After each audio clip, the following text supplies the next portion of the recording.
Hi there guys, welcome back to the Red and Blue Site YouTube channel. It's been a few weeks and it's been a very few quiet weeks as well, hence the reason not so much content, which I do apologise about. But to be honest, as quiet as Palace have been over the last few weeks in terms of transfer activity and just general news around the club, I think everyone has. It's only really this week, in the last couple of days, especially the stuff regarding Messi, which is the main news obviously out there right now, Maguire as well, for completely different reasons.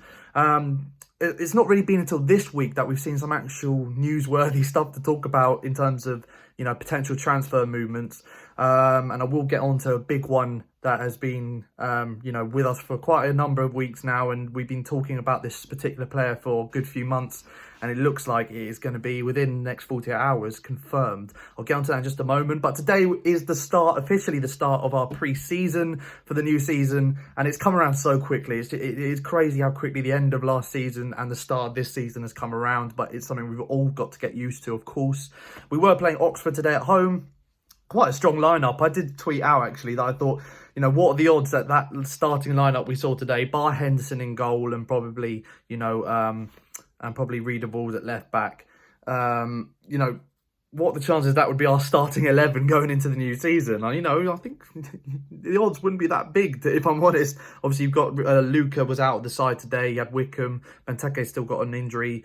Cahill's still recovering from an injury, of course. Ferguson's not 100% fit to start. I think he's obviously been training, but Roy, I think, has left him out and probably he will feature on Saturday in our next game in the pre-season. A lot of players left out for that reason because there's a quick turnaround. It's a very quick pre-season. There's only a few weeks until we're back in it against Southampton for the new Premier League season. So for that reason, I think there'll be a lot of rotation. And there was a lot of rotation in the second half. I think almost the whole 11, bar Zaha and Henderson, I think in the end, did get substituted and went 1-0 down, and we finished the first half 1-0 down. But it was a sloppy first half. I think that the goal itself was sloppy to concede. The defending was quite poor. We didn't stop the cross. It was signs that we've seen at the end of last season. You thought, oh, here we go. I know it's pre-season. It's mainly about getting your fitness up and just getting back into, a match scenario for all the players and getting back to match speed. That's the main thing at the end of the day.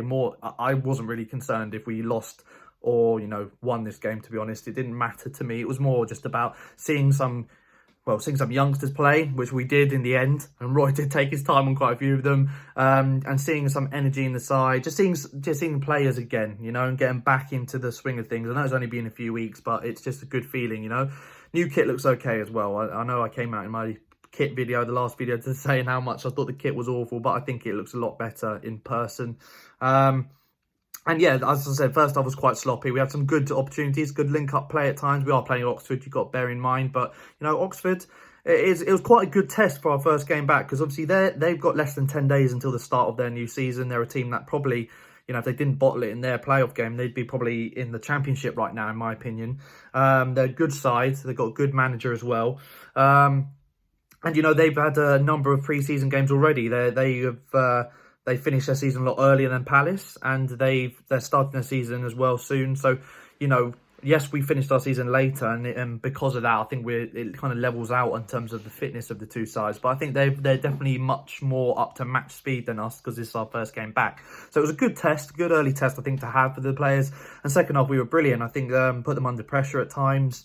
And caused them to make a lot of mistakes. I think Oxford made quite a few mistakes in the second half, and again, I think it was clear to see some of the lack of finishing in the side.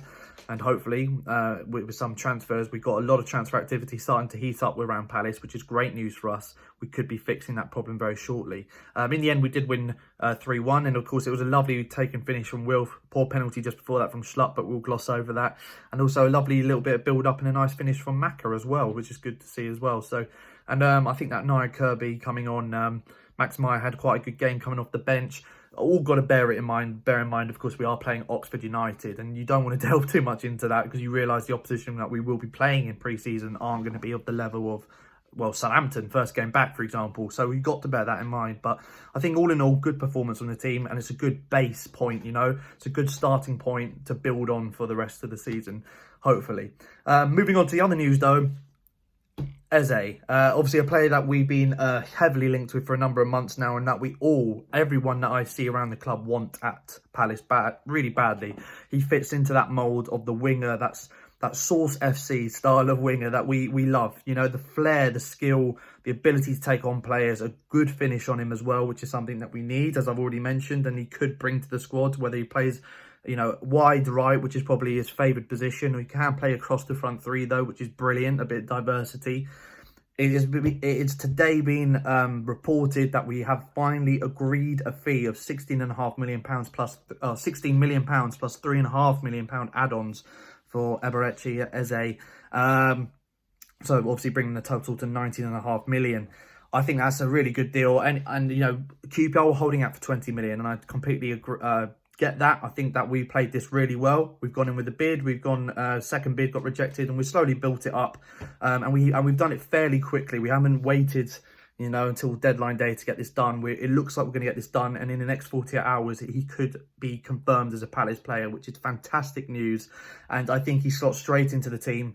And you think Zaha is more than likely, looking at it now, he's more than likely going to be in the squad. I was almost sure that he wouldn't be with us this season, but because of coronavirus, it's looking like these big transfer deals, they're going to be a lot less of them. I know Chelsea are starting to splash the cash, of course, this transfer window, but apart from that, there aren't that many other teams that are really looking to make big deals. That Messi transfer request could obviously throw a spanner in the work there, but because of that, I don't know who is actually going to pay the money for Wilf right now. It may drag on for another season. And because of that, I think we could very much see an Ayew or Benteke up front. Probably going to be Ayew up front with Zaha and Eze off of him. And I think that's already such an exciting look at the front three. And I'm just so excited to see this player play for us. Hopefully it all goes to plan, and obviously the medical and everything. And he will be a Palace player in the next 48 hours, because I do believe that Eze, he's very young, still an under 21 player. I think that he could be one absolute bargain for 19.5 million. I think that is a very good price for what could be an England player in the future. Definitely, he's played at England at youth level, as has a number of players in the academy already, and he's already of the quality to get this chance. He wants to move to Palace as well, which is always great. A player that, when other clubs are interested, wants to go to Palace and stay in London.